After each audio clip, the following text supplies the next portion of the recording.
Eu falo que o nosso mundo era só cor-de-rosa, agora se tornou azul também, né? O Senhor nos presenteou e quinta-feira fez um mês que, como é bom a gente desfrutar da geração que Deus tem pra gente, né? Então, assim, eu acho que o maior presente é a gente ver a geração da gente, né? Então, nunca tem sido mais um presente que Deus tem me dado para mim ver a minha geração fazendo realmente, cumprindo um propósito, amém?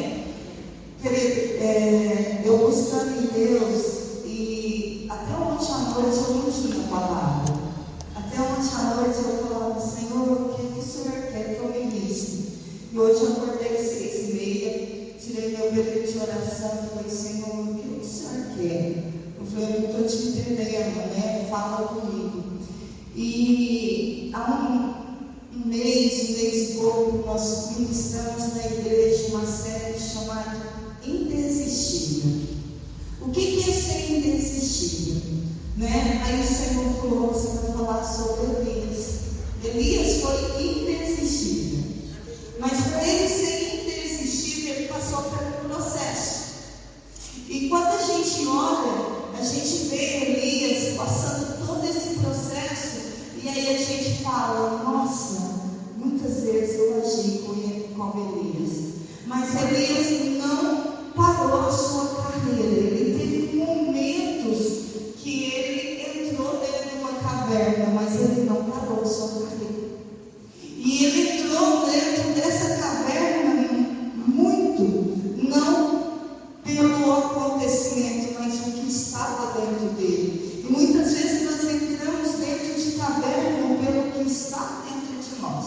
Então nessa manhã Deus vai ministrar realmente o que está dentro de nós, amém? Então eu quero falar para vocês nessa manhã sobre ser realmente indesistível diante do Senhor. Ser indesistível no que o Senhor te chamou para você ser. Ser indesistível para você.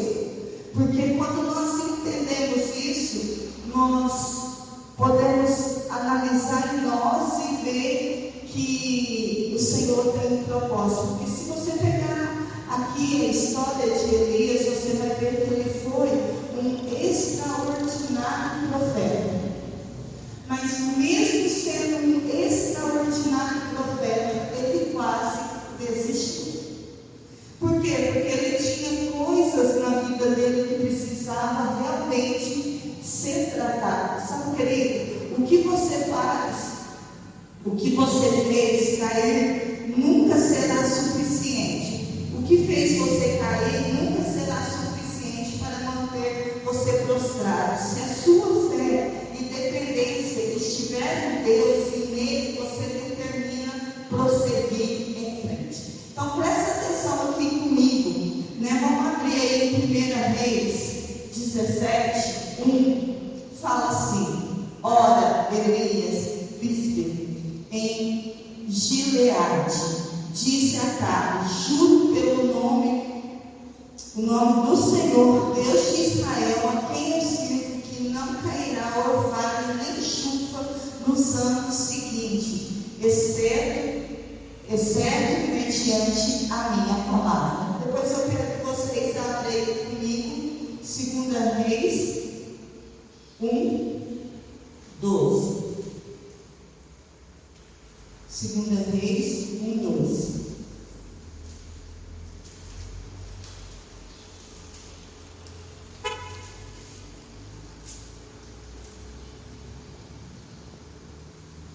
Elias, homem de Deus, respondeu Elias, eu sou homem de Deus, que desce fogo do céu, consuma você e 50 soldados. De novo fogo de Deus desceu do céu, consumiu o oficial e os seus soldados. Queridos, se você olhar a palavra do Senhor, você vê claramente que Elias foi um homem, um profeta usado do Senhor. Aqui, se você vê, caiu fogo depois dessa passagem, mais 2 vezes.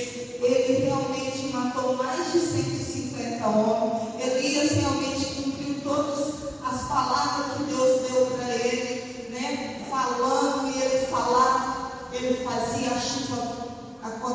parar, ele fazia o fogo cair. Ele era um homem realmente extraordinário.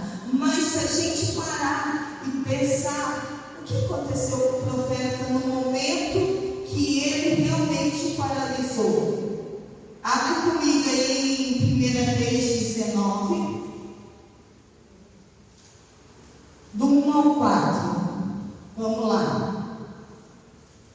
Ora, Acabe contou a Jezebel tudo que Elias tinha feito, como havia matado todos aqueles profetas à espada. Por isso Jezabel mandou um mensageiro Elias para dizer-lhe que os deuses me castiguem com todo o rigor, se amanhã, nesta hora, eu não fazer com a sua vida o que você fez com eles. Elias teve medo, fugiu para salvar a vida em Berseba de Judá, e ele deixou o seu servo. Entrou no deserto, caminhando um dia, chegou ao pé de Giesta, sentou-se debaixo dele e orou, pedindo a morte. Já tive o bastante, Senhor. Tira minha vida, não sou melhor que meus antepassados. Querido, presta atenção em algo. Quando nós fizemos essa série, o Senhor falou muito no meu coração. Como pode um homem tão forte, como pode um homem tão guerreiro gerar algo tão grande nele com uma frase de uma mulher que não era nenhuma mulher de Deus. Era uma mulher que não servia o Senhor. Era uma mulher que realmente as trevas servia. Mas aí a gente para pensar, o poder, a palavra dessa mulher era mais forte que Deus. Por que esse grande profeta recuou? Por que esse grande profeta quis parar no meio do caminho? Por que ele parou tudo e foi para o deserto? Porque havia coisas dentro dele que precisavam ser tratadas. Porque muitas vezes nós vamos para o deserto, nós entramos em caverna, porque nós não deixamos Deus tratar em nós.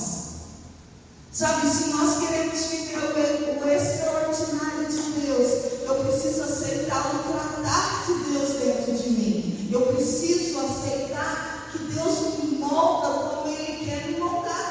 E para a gente ser irresistível, nós às vezes vamos entrar em caverna, mas nessa caverna nós precisamos deixar Deus nos moldar, porque a caverna não é moradia.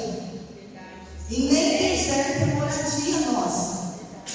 É lugar que às vezes o Senhor permita que eu e você entre, e Ele ainda permita pelas nossas escolhas, porque o Senhor não mandou Elias para o deserto. O Senhor não mandou Elias entrar dentro de uma caverna. O Senhor não mandou. Mas ele foi porque ele estava com quê? Com medo. Elias entrou dentro de uma caverna por medo. Olha o que fala o 8 agora comigo. Então ele se levantou, comeu e bebeu, fortalecido com aquele comida, viajou 40 dias, 40 noites, até chegar em Horebe, o monte de Deus. Ali entrou numa caverna e passou a noite. Ele foi para um lugar que o Senhor não mandou ele ir. Sabe, querido, nós precisamos entender que a primeira decisão de Elias sem consultar Deus foi o quê? Ir para o deserto. Ele quis se isolar. A segunda decisão dele foi a tentativa de aliviar o fardo dele, escondendo de todo problema, de toda situação. Porque ele sendo um grande profeta, Elias precisava se levantar contra a voz daquela mulher e se posicionar quem ele era em Deus. Mas infelizmente naquele momento ele não teve isso.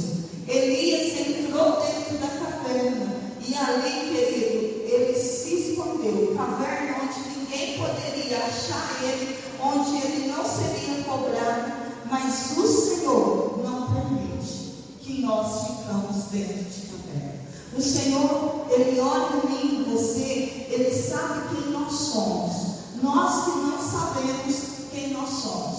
Por que entramos dentro de caverna? Porque a nossa identidade, muitas vezes, está falha diante de nós mesmos. Não diante do mundo, não diante das pessoas em nossa volta.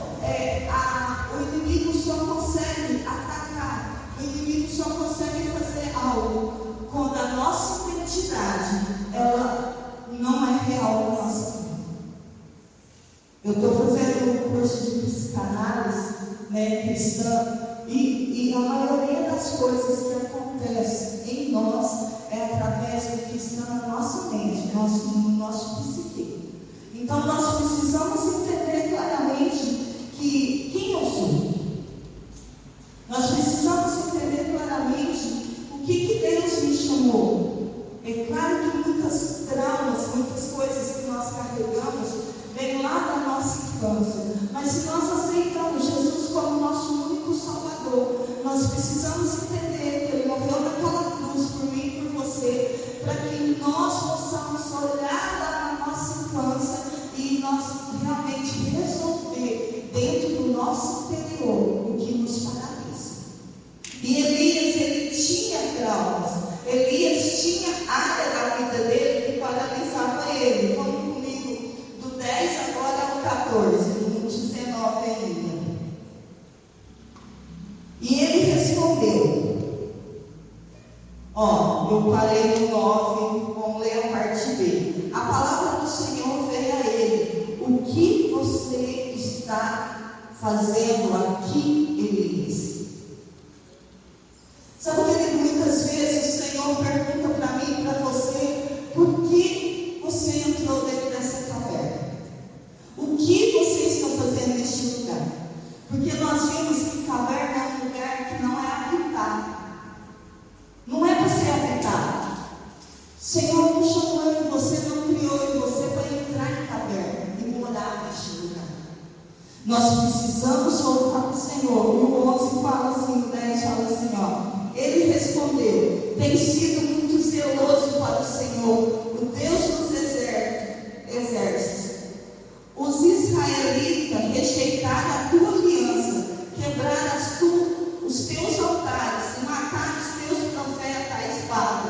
Sou o único que sobrou e agora também estão procurando matar-me. O Senhor me disse: saia e fique no monte na presença do Senhor, pois o Senhor vai passar. Então veio um vento fortíssimo que separou os montes, esmalhou rocha diante do Senhor, mas o Senhor não estava vendo.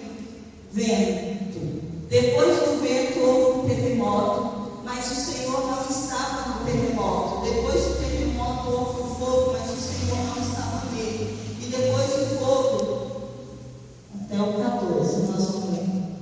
Depois do fogo houve um murmúrio e uma brisa suave. Quando Elias ouviu, puxou a capa para cobrir o rosto, saiu e ficou na entrada da caverna. E uma voz lhe perguntou: o que você está fazendo aqui, Elias? Ele respondeu: tenho sido zeloso pelo Senhor, do Deus dos exércitos. Os israelitas rejeitaram a tua aliança, quebraram os teus altares, mataram os teus profetas à espada. Sou o único que sobrou e agora também estou procurando matar-me. Gente, nós lemos isso aonde? Qual versículo que nós lemos aqui em cima? 10 e 14 fala a mesma coisa, mas o 9 e o 13 também fala a mesma coisa. Fala a mesma coisa. O Senhor faz a mesma pergunta para Elias: Elias, o que tu faz aqui? O Senhor estava dando mais uma chance para Elias reconhecer: Senhor, eu estou com medo. Não, mas ele não fez isso. O que ele fez, querido? O primeiro argumento dele foi o quê? Tenho sido muito zeloso pelo Senhor.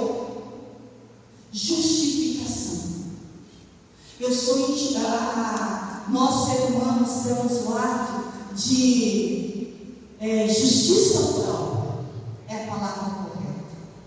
Eu quero justificar, eu tenho a minha justiça própria. Senhor, eu já fiz isso, eu já fiz aquilo, eu fui zeloso, eu cuidei, é isso. E eles vieram e mataram todos os teus profetas com a espada. Mas eu sempre guardei a tua palavra. Eu sempre, querido, quando nós queremos fazer justiça própria, nós estamos tirando o lugar de Deus. Nós estamos tirando o lugar de Deus.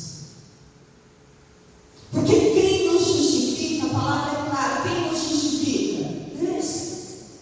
E quando eu começo a querer me justificar pelo ato, quando ele foi para o deserto, quando ele entrou naquela caverna, ele fala lá dos pais dele, ele fala para o Senhor, pode tirar a minha vida, porque a minha vida não vale mais que dos meus pais, dos meus antepassados.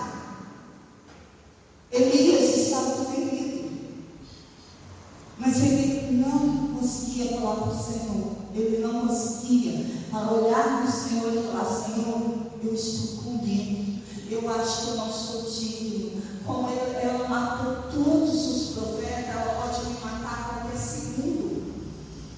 Eu estou com medo. Não, ele foi ali e ele foi querer justificar.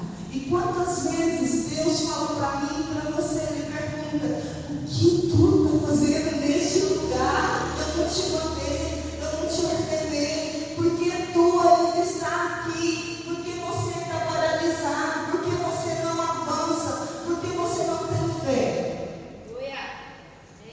Sabe, querido, nós precisamos ser realistas com nós mesmos, nós precisamos sondar as nossas emoções, nós precisamos enfrentar, sabe, os nossos paradigmas dentro de nós, mas nós precisamos mudar a nossa posição, nós precisamos sair das cavernas que tem paralisado a nossa vida.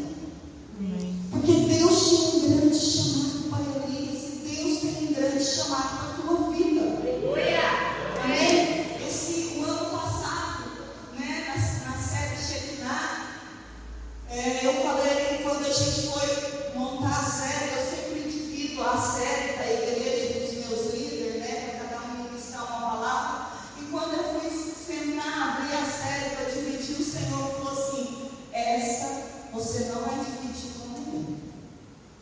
O Senhor falou: você vai ministrar todas as palavras. Eu falei: Deus, eu sempre dividi. Aí a Nay ainda mandou para mim e falou: pastora, a senhora já separou as palavras? Eu falei assim: filho, Deus falou que essa série é para mim ministrar todas. Ela falou assim: tá bom, pastora. Eu falei assim: olha, vou te falar o que o Senhor falou para mim, de coração. O Senhor mandou bater, e só quem pode bater é o sacerdote da casa. Então tem que ser ele.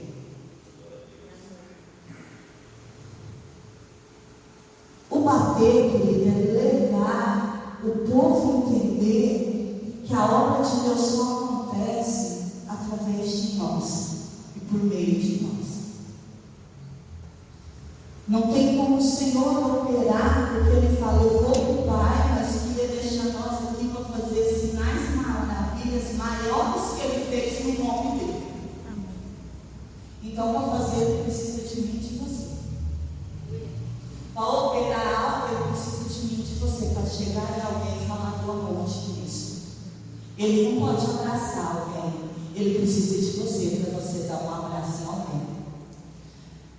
Ele precisa de você para você orar por alguém. Ele precisa de você para você estar aqui, para organizar, para recepcionar, para amar. E eu lembro que teve uma palavra, não lembro qual palavra, que eu falei para a igreja assim: queridos, nós estamos aqui há 16 anos. E o Senhor tem falado claramente que há 16 anos eu tenho renunciado à minha vida para servir o Senhor. E o Senhor falou claramente nessa série, no meu coração, que quem quiser ir comigo em 2024, nós vamos viver o melhor ano que esse ministério já viveu em Franca. Eu falei assim: só que quem não quiser, eu respeito. Mas vocês entendam que não vai paralisar mais. Amém. Sabe, queridos, ser transparente, entender, aqui Elias, ele paralisou no meio do medo. E no meio do medo eu já paralisei várias vezes. Eu já, no meio de situações que a minha casa estava vivendo, muitas coisas já me paralisou dentro da igreja. Com a doença do pastor, a gente prosseguiu, mas a gente não prosseguiu com o fôlego que a gente tinha. A morte dele, a gente prosseguiu, mas a gente não prosseguiu com a força que a gente tinha. Toda a igreja teve luto, teve período, depois entrou uma pandemia, depois entrou tanta coisa. E a gente entrou em cavernas. E o Senhor muitas vezes falou para mim: o que tu está fazendo aí? A maior caverna que eu entrei foi depois do falecimento do pastor, que todo mundo me veio pegando o microfone, ministrando e tal. Uma caverna que eu não sabia que existia dentro de mim. Eu tinha um preconceito de uma pastora liderar a igreja sozinha. Foi a maior caverna que eu entrei dentro da minha vida em todo o período meu de ministério. E eu sempre achava que os cultos tinham que ter homem no microfone, homem pregando, homem orando. E eu fazia isso consciente, que eu falava assim, nas escalas, eu falava assim: olha, essa escala só está tendo mulher, tem que pôr homem, sabe? Eu já falo, o sacerdote, não pode perder isso, tem que colocar o sacerdote, tem que colocar o sacerdote. E aí Deus começou a trabalhar no meu interior e começou a me mostrar isso. Eu não, Deus, é só, né? Porque nesse período eu sofri coisas assim, de fazer visita com casais, com pessoas chegando dentro da igreja, pessoas falando na minha cara assim: mas a igreja não tem pastor? É só mulher? Não tem pastor?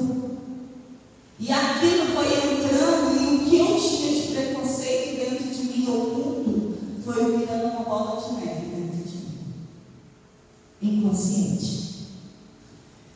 E aí eu comecei a falar para o Senhor, e eu sempre querendo escalar alguém, sempre querendo pôr alguém, e veio um casal, e aquele casal foi pior, porque aí o nível que chegou foi um problema muito grande que eu tive.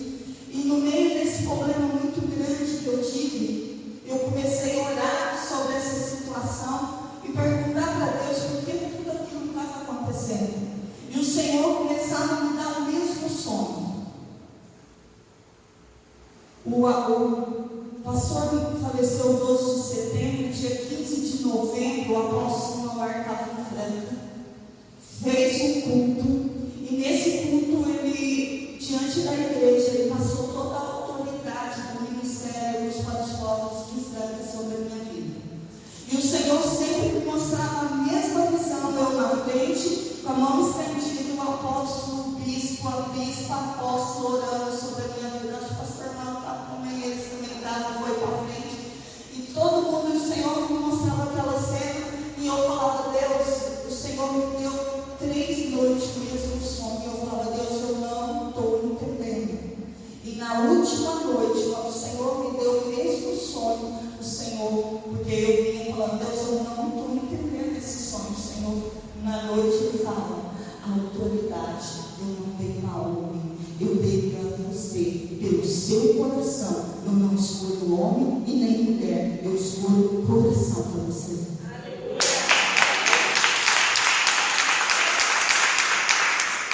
E aí eu lembro que eu chorava muito no sonho, e o Senhor falou: você precisa pedir perdão para a igreja e para a sua liderança, que nesse período você voltou de assumir o seu papel, que eu que te dei. Não foi homens, foi eu que te dei.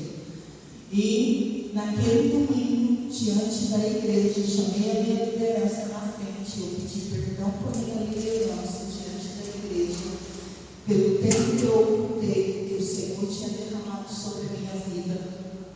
e pedir perdão para a igreja também. E naquele tempo, de lá para cá, o Senhor mudou a história do ministério. Porque naquele momento eu saí de dentro dessa caverna que tinha me levado. Eu tinha me colocado dentro dessa caverna. Eu tinha me colocado naquele lugar. Então nós precisamos realmente entender dentro de nós que há um propósito na nossa vida.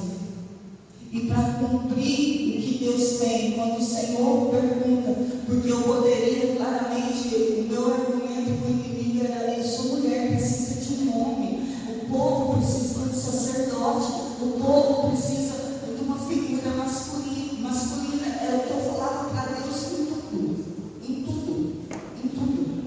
O último ponto, Deus já acabou de me tratar no último ponto, questão de mulher, da cruz.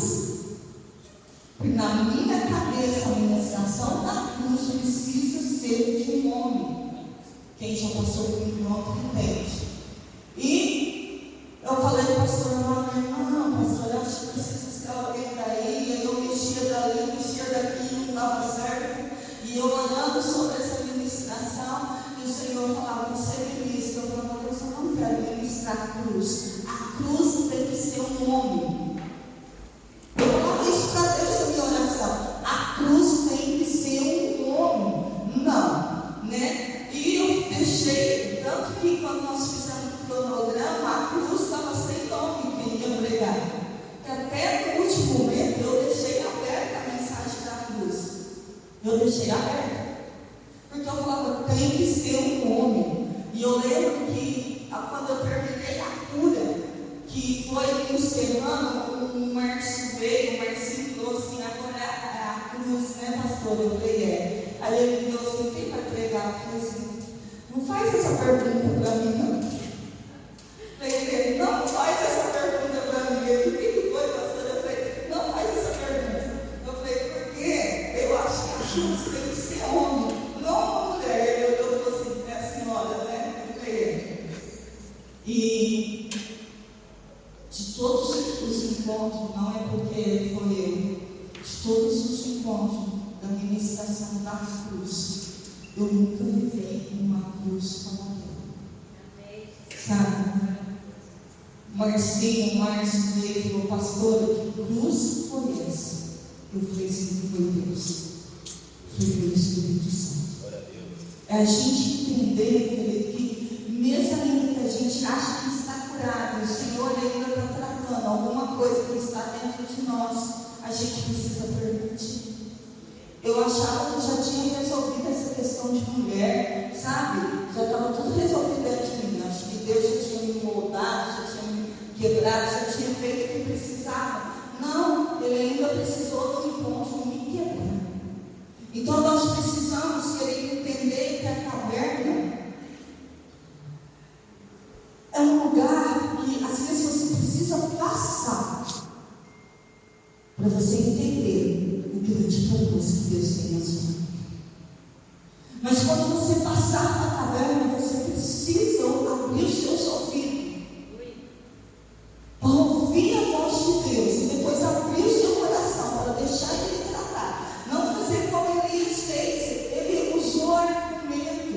Ele quis aqui, né, justificar o que ele escondeu, porque ele foi para dentro de uma caverna. Porque, querido, nós precisamos olhar e falar: Senhor, porque eu estava com medo. Elias estava com medo de ser morto.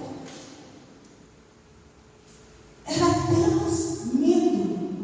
Porque todos os profetas estavam mortos. E dentro dele seria o quê? Eu vou ser mais um. Quem sou eu? Mas quando nós sabemos a nossa identidade, quando nós sabemos que o Senhor tem um projeto, tem um propósito sobre as nossas vidas, tudo muda. Às vezes você olha e você não vê a dimensão, o poder e a graça de Deus sobre a sua vida. Elias não via que Deus tinha algo grande sobre a vida dele.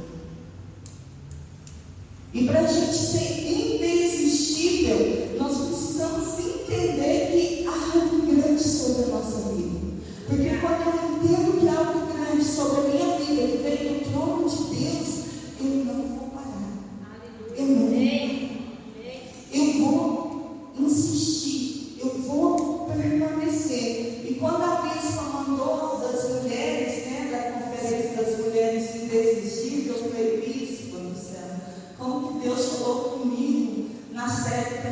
eu tinha terminado a série, naquela semana, eu estava na última palavra, eu falei, como Deus tem falado que é tempo de nós sermos homens e mulheres indesistíveis diante de Deus.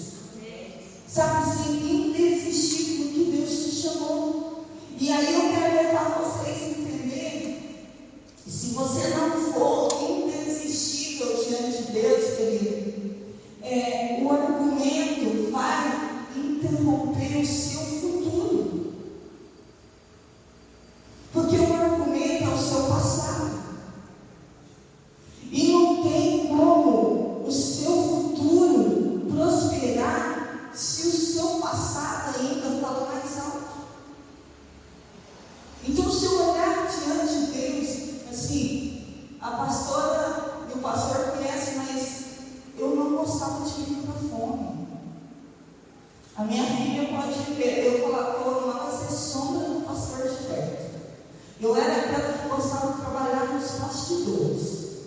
Tanto é que encontro, eu amo organizar encontro, eu amo estar ali por trás, eu amo correr, eu amo fazer. Mas microfone era algo que, para mim, eu não gostava nem da minha, não mudou, tá, gente? Mas melhorou um pouco. Eu não gostava nem da minha voz no microfone. Nunca gostei. Mas eu entendi que Deus tinha algo grande na minha vida. Eu entendi que Deus queria me usar. E se eu sou filha dele, se ele me chamou, se eu tenho uma identidade em Cristo, eu preciso ser esse instrumento que ele precisa aqui na terra. Independente do que aconteça, eu preciso deixar Deus me moldar todos os dias. Lá em Filipenses 3:13, olha o que fala.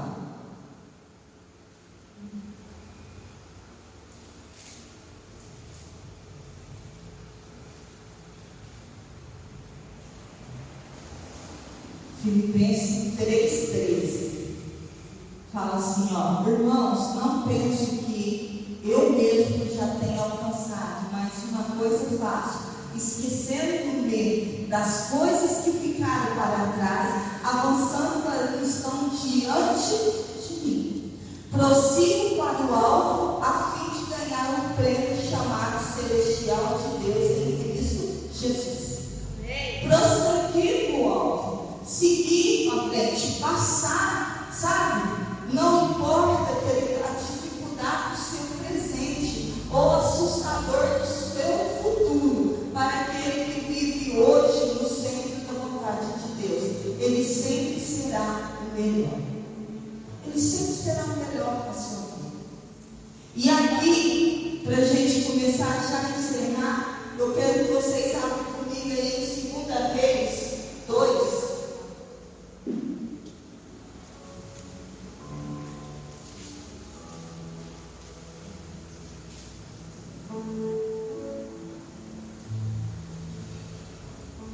Segunda Reis 2, 11 ao 15.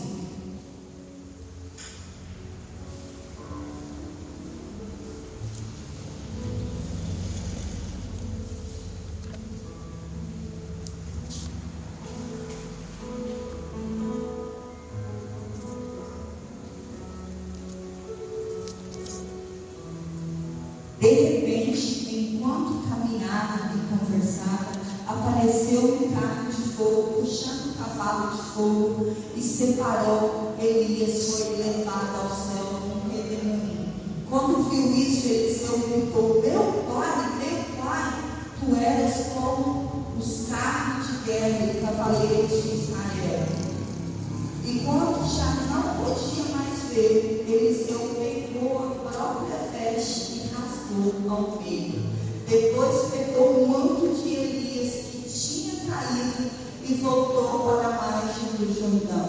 Então bateu as águas do rio com o manto e perguntou: onde está agora, Senhor?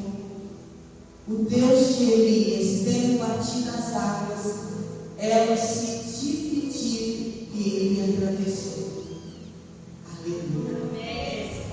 O 15. Quando os discípulos dos profetas de Jericó viram isso, disseram: o espírito profético de Elias repousou sobre Eliseu. Então foram ao seu encontro, prostraram-se diante deles e disseram: queridos, se Elias desistisse, se Elias não saísse daquela caverna, aquele povo não conheceria o poder de Deus sobre a vida de Elias. E Eliseu não ia viver o sobrenatural, porque ele deixou um legado para Eliseu, para que Eliseu cumprisse o restante do que ele precisava cumprir ali na terra. Se Elias parasse ali, ele seria apenas mais um profeta. Mas a hora que o povo viu que as águas ali se abriu, o que eles falam no 15? Ele fala que, o espírito dele desceu, repousou sobre Eliseu. Vocês têm dimensão disso? Nós precisamos ter a dimensão que no seu toque você pode curar alguém. Você precisa ter dimensão que a sua oração pode libertar alguém. Você precisa ter dimensão que o seu abraço pode curar uma mulher ferida. Ei, igreja, nós precisamos entender da dimensão. Seja onde você for, você precisa entender a dimensão do que Deus tem na sua vida. Nós temos uma turminha da academia, e ontem foi aniversário de uma, para a gente encerrar, e a gente foi fazer surpresa para ela, ela não sabia. E quando a gente sentou na mesa, todo mundo brincando, e elas brincam assim, elas têm muito temor de Deus, porque nenhuma, só uma que é cristã. A Ju só que vai comigo. As outras 3 não são cristãs, mas elas têm muito temor de saber que eu sou pastor, então elas medem muitas palavras, brincadeira perto de mim, E aí a Érica, que já perdeu a mãe, não tem pai, não pode ter filho, nem ela, nem o marido. Aí nós brincando na mesa, ela me abraçou e falou assim: Circe, eu estava falando de você para o meu marido. Como eu gosto de conversar com você na academia. Ela falou: você tem algo que eu não sei explicar. Eu falo para ele que eu sinto bem falar com você. Olhei nela e falei assim: Deus, eu tenho Deus, falei para ela. Aí ela me abraçou e falou: você me faz bem, eu venho de Deus através de mim. Sabe, querido, então, nós precisamos entender, seja numa academia, por que você está falando isso, pastor? Seja numa academia, seja no seu trabalho, seja numa fila de banco, seja onde Deus te colocar, você é bênção. Amém? Deus quer te usar de uma forma sobrenatural, porque você é irresistível diante de Deus. Amém? Fique de pé, igreja. Ser irresistível na sua música, ser irresistível na sua oração, ser irresistível no seu jejum, ser irresistível no plano de leitura, ser irresistível na oração por 4, ser irresistível dentro da tua casa. É isso que Deus quer de mim, de você. É isso que Deus sonha comigo e com você. E é isso que Ele quer fazer em nós, através de nós, aonde nós formos. Não importa. Talvez você olhe dentro de você, você se acha tão pequeno. Mas você é grande diante do Senhor. Às vezes eu me olhava, ministro,